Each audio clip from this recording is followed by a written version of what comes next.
سب سے اعلیٰ درجے کا اسلام کیا ہے؟ من سلم المسلمون من لسانہ و یدہ۔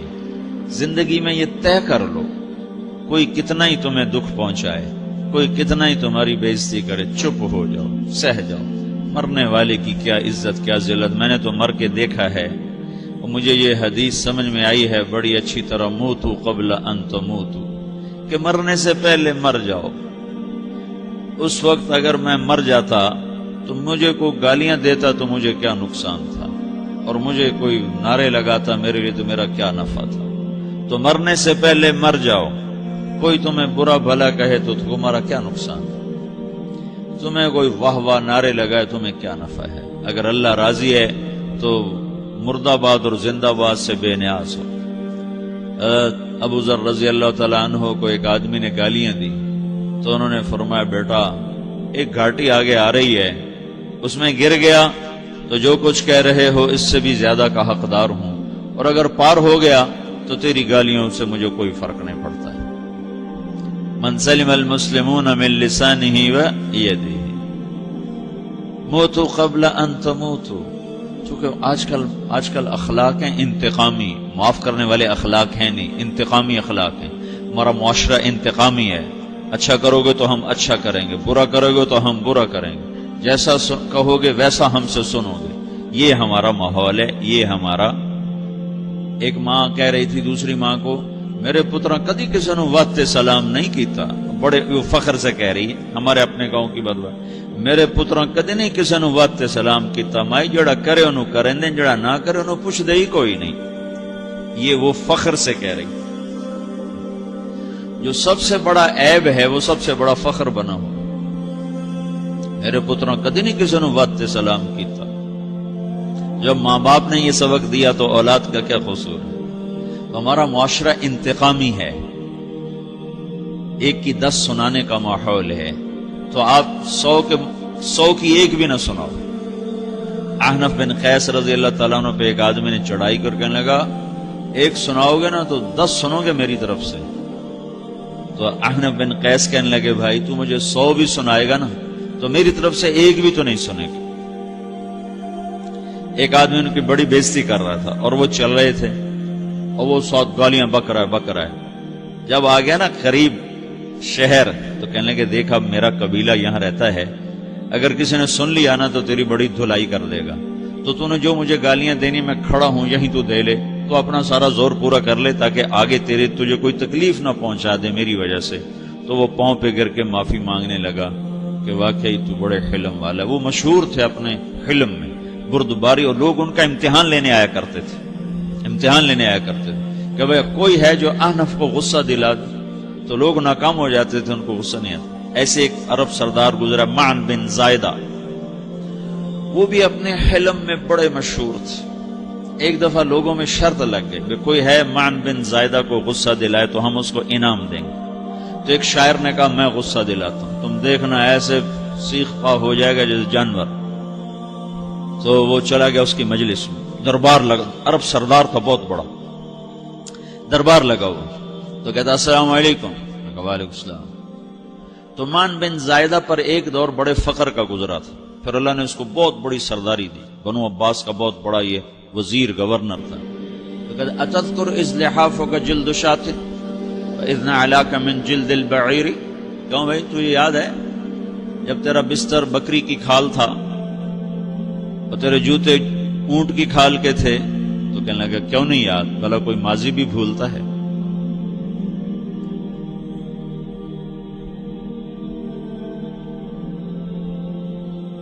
تو وہ کہنے لگا، پہلا وار تو خطا گا، کہ فسبحان الذی آتاک ملکا وعلمک الجلوس علی السریر۔ تو پھر ساری تعریفیں تو اللہ کی ہیں جس نے تیرے جیسے کو تخت پہ بٹھا دیا۔ کہاں بھئی ساری تعریفیں اللہ کی ہیں، میری تو کوئی اوقات نہیں۔ تو کہنے لگا سأرحل عن دیار انت فیہا وان جار الزمان علی الفقیر، جہاں تیرے جیسا حکمران ہو وہاں مجھے رہنا گوارا ہی نہیں ہے، میں یہاں سے چھوڑ کے نکل جاؤں گا چاہے کتنی تکلیف اٹھاؤں۔ بڑے دربار میں یہ ایک گورنر اور وزیر سے بات ہو رہی ہے، تو وہ کہتا ہے اچھا بھائی اگر تو ہمارے پاس رہے گا تو ہم تیرا اکرام کریں گے، اور اگر تو جانا چاہتا ہے تو پھر رافقت کا سلام، تو وہ یہ وار بھی خالی گیا تو پھر کہنے لگا فجد لی یبن ناقصۃ بمال،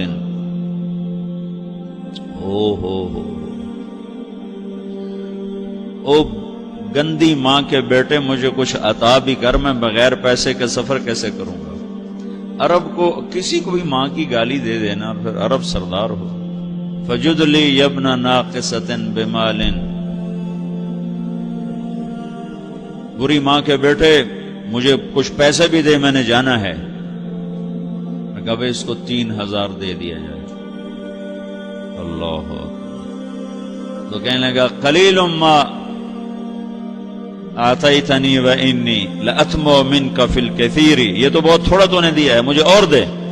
کہا اچھا بھائی 3000 اور دے دو. تو وہ شاعر کی بھی آنکھیں پھٹ گئیں. کہنے لگا اب ٹھہر جا ٹھہر جا، اب میں تیری اصل تجھے بتاتا ہوں. سألت اللہ ان یبکیک ذخرا فما لک فی البریۃ من نذیر، میں اللہ سے دعا کرتا ہوں اللہ تیرے جیسوں کو سلامت رکھے، تیرے جیسا دنیا میں کسی ماں نے جنا ہی کوئی نہیں. فمنک الجود والافضال حقا وفضل یدیک کالبحر الغزیر، تو ہی سخی ہے، تو ہی کریم ہے، اور سمندر بھی تیری سخاوت کے آگے کچھ نہیں ہے.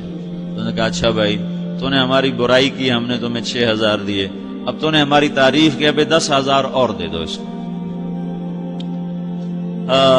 باتیں ہی رہ گئیں، باتیں ہی رہ گئیں. کہاں سے لائیں ایسے لوگ؟ ہمارا معاشرہ انتقامی ہے، بدلہ لینے کا ہے، بدلہ لینے کا. تو میرے ساتھ کیا میں نے بھی کرنا ہے. اعلیٰ درجے کا اسلام یہ سکھا رہا نہیں چپ ہو جاؤ، سلامت بن جاؤ، سلامتی بن جاؤ، سلامتی کی علامت بن جاؤ. من سلم المسلمون من لسانہ ویدہ. اب وہ سوال کرتا ہے یا رسول اللہ ای الایمان افضل، سب سے اعلیٰ درجے کا ایمان کیا ہے؟ اسلام کیا ہے؟ کلمہ، نماز، روزہ، حج، زکات. اعلیٰ درجے کا اسلام کیا ہے؟ من سلم المسلمون من لسانہ و یدہ. یہ اخلاق کا ادنا درجہ ہے، ادنا درجہ ہے. ادنا درجے پر پہنچ کر آپ اسلام میں اعلیٰ درجے پر آ سکتے ہیں. وہ سوال کرتا ہے ایمان کیا ہے؟ تو آپ نے کہا اللہ پر، فرشتوں پر، کتابوں پر، رسولوں پر، موت کے بعد کی زندگی پر، تقدیر پر. اب ایک اور سائل سوال کرتا ہے ای الایمان افضل، سب سے اعلیٰ درجے کا ایمان کیا ہے؟ تو آپ نے فرمایا حسن الاخلاق، اچھے اخلاق سب سے اعلیٰ درجے کا ایمان ہے. جو آدمی اسلام میں، جو آدمی اخلاق میں، جو مرد عورت اخلاق میں ادنا درجے پر ہوتا ہے وہ اسلام میں اعلیٰ درجے پر پہنچتا ہے. اب اگر وہ اخلاق میں اعلیٰ درجے پر آ جائے تو اب یہ کہاں پہنچے گا؟ اب یہ کہاں پہنچے گا؟ میرا نبی کہہ رہا ہے سب سے اعلیٰ درجے کا ایمان ہے حسن اخلاق، حسن اخلاق. ابو ہریرہ نے پوچھا یا رسول اللہ وما حسن الاخلاق، یہ بھی ایک اور حدیث ہے. یا رسول اللہ حسن اخلاق کیا چیز ہے؟ تو آپ نے 3 چیزیں فرمائی، تصل من قطعک وتعطی من حرمک وتعفو عمن ظلمک. جو تم سے توڑے نہ تم اس سے جوڑو. نہیں کرتا سلام نہ کریں، کوئی ہم چھوٹے باپ کے ہیں؟ ہم تو کبھی بھی نہ کریں، ہم تو کبھی بھی نہ منہ تھوکیں بھی نہیں ہم تو میرا نبی کہہ رہا ہے جو توڑے تم اس سے جوڑو. جو محروم کرے اسے عطا کرو، جو زیادتی کرے اس سے درگزر کرو. یہ 3 کام جو عورت مرد کر لے گا یہ اخلاق کے اعلیٰ درجے میں ہے. جب یہ اخلاق کے اعلیٰ درجے پر پہنچتا ہے تو پھر میرا نبی کیا بشارت دیتا ہے؟ ادنا درجے پر پہنچ کر تو اعلیٰ مسلمان کی بشارت ہے، اور اخلاق میں اعلیٰ درجے پر پہنچ کر میرا نبی کہتا ہے کاد الحلیم ان یکون نبیا، اعلیٰ اخلاق والا بس نبی بنتے بنتے رہ جاتا ہے. اعلیٰ اخلاق والا ایسے ہے جیسے کہ نبی، قریب ہے کہ وہ نبی بن جائے. یہ تو ہے نا ترجمہ، لیکن ہم ہمارے اردو میں کہتے ہیں وہ نبی بنتے بنتے بنتے رہ گیا. کیا مطلب؟ کہ اس میں اور نبی میں صرف نبوت کا فرق رہ جاتا، باقی وہ سب کچھ حاصل کر لیتا ہے. تو یہ سارے دین کا میں نے آپ کو خلاصہ بتایا ہے کہ میری آپ کی ضرورت ہے کہ میرا اسلام اعلیٰ درجے کا ہو، من سلم المسلمون من لسانہ و یدہ، میرا ایمان اعلیٰ درجے کا ہو،